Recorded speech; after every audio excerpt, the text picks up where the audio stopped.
कई गायक प्रयास कर रहे हैं कि उस नेचुरल आवाज़ को प्राप्त कर लिया जाए जो मोहम्मद रफ़ी ने, लता मंगेशकर ने, आशा भोसले, किशोर कुमार आदि पुराने गायकों ने, मुकेश ने प्राप्त की थी।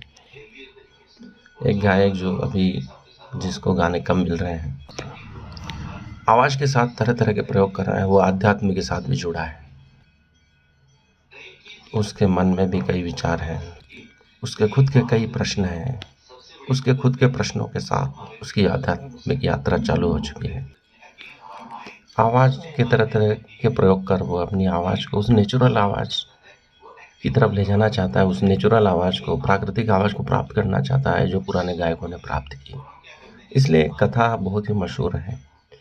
तानसेन के संगीत से प्रभावित होकर अकबर ने कहा कि तुम्हारी आवाज़ विश्व में सर्वश्रेष्ठ है, तो तानसेन ने कह दिया नहीं, मेरे गुरु की आवाज़ पूरे विश्व में सर्वश्रेष्ठ है और वह आपके सामने नहीं गाएंगे, आपको छुपकर ही मेरे साथ प्रातः 5 बजे झोपड़ी के पास अंधेरे में खड़ा होना पड़ेगा साधारण वेशभूषा में। और गए वो अकबर और तानसेन झोपड़ी के पास, जहाँ उनके गुरु प्रातःकाल वंदना करते थे, मस्त होकर भजन गाते थे, प्रभु की आराधना करते थे। चले गए। अकबर सुध-बुध खो बैठा।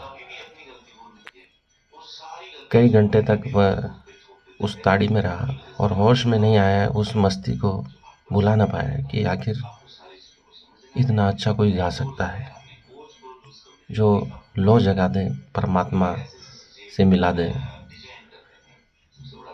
बड़ी मुश्किल से अकबर तानसेन दरबार में आए और उस मस्ती को साथ लेकर आए। फिर दिन हुआ और सब तैयार होकर आए तो अकबर ने पूछा, तानसेन तुम इतना अच्छा क्यों नहीं गा पाते हो? ऐसा संगीत मैंने ज़िंदगी में कभी नहीं सुना है। तो तानसेन ने कहा कि मैं आपके लिए गाता हूँ और मेरे गुरुजी परमात्मा के लिए गाते हैं। चलो उन्हीं के पास चलते हैं और इस विषय में पूरी जानकारी लेते हैं, वही बता पाएंगे। मैं तो इतना ही जानता हूँ क्योंकि वो परमात्मा के लिए गा रहे हैं। उनके सामने कोई दर्शक नहीं है, वे अकेले हैं और परमात्मा है, और परमात्मा भी उनसे मिल चुका है। वो परमात्मा भी अलग नहीं है, परमात्मा उनमें समा चुके हैं। कोई सुनने वाला नहीं है, कोई गाने वाला नहीं है, सिर्फ संगीत चल रहा है, गीत चल रहा है, तानपुरा चल रहा है उनका। और मेरे सामने पूरा दरबार रहता है, मुझे मालूम है मैं दरबार के सामने गा रहा हूँ। आप पर क्या प्रभाव पड़ रहा है मेरे संगीत का वो भी देखता रहता हूँ। लेकिन मेरे गुरुजी जब गाते हैं तो वो सिर्फ गाते हैं, उनको किसी को प्रभावित नहीं करना है, न परमात्मा को प्रभावित करना है, न खुद को, न ऑडियंस को, न किसी राजा को। वो सिर्फ अपनी मस्ती में गा रहे हैं। संगीत स्वयं से प्रस्फुटित हो रहा है। उनको गाना ही पड़ेगा क्योंकि वह संगीत निकलना चाहता है उनके मुंह के द्वार से। लेकिन मेरे को ज़बरदस्ती गाना पड़ता है, तय समय पर गाना पड़ता है, आपके लिए गाना पड़ता है, आपके दरबारियों के हिसाब से गाना पड़ता है, आपके हिसाब से गाना पड़ता है, तो वो संगीत की क्वालिटी थोड़ी ख़राब हो जाती है। लेकिन मेरे गुरु को किसी की परवाह नहीं है, वो सिर्फ गा रहे हैं और उनको कोई चिंता नहीं कि कोई सुनेगा नहीं सुनेगा, कोई प्रभावित होगा, उनको अच्छा लगेगा नहीं लगेगा।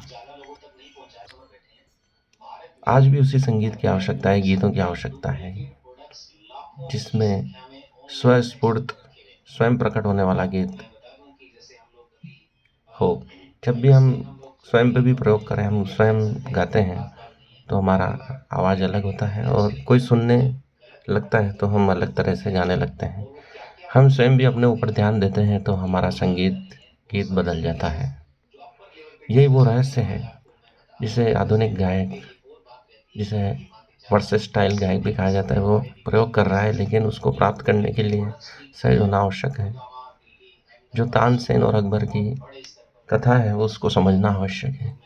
जब अकबर और तानसेन दिन में मिलने गए अपने गुरुजी से, तानसेन पूछते हैं कि गुरुजी आप बताएं कि आप इतना अच्छा गाते, मैं आज दिन तक वैसा नहीं गा पाया, न संगीत बजा पाया न गा पाया, उसका क्या कारण है?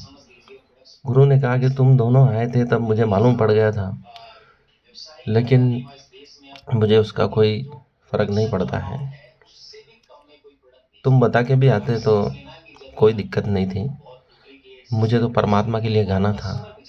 वह गीत बिना निकले में सहज नहीं हो सकता, उसे प्रकट होना ही था। इसलिए जब तुम परमात्मा के लिए गाते हो तो सर्वश्रेष्ठ गायन होता है। इसलिए कोई भी कार्य करो तो परमात्मा के निमित्त करो। यही मेरी अंतिम शिक्षा है। इसको हमेशा याद रखो, तभी तुम्हारा संगीत महान बनेगा। ऐसा सुनकर अकबर और तानसेन अपने दरबार में आ गए और इस कथा का यहीं समापन होता है। धन्यवाद मुझे पूरा सुनने के लिए। हार्दिक आभार।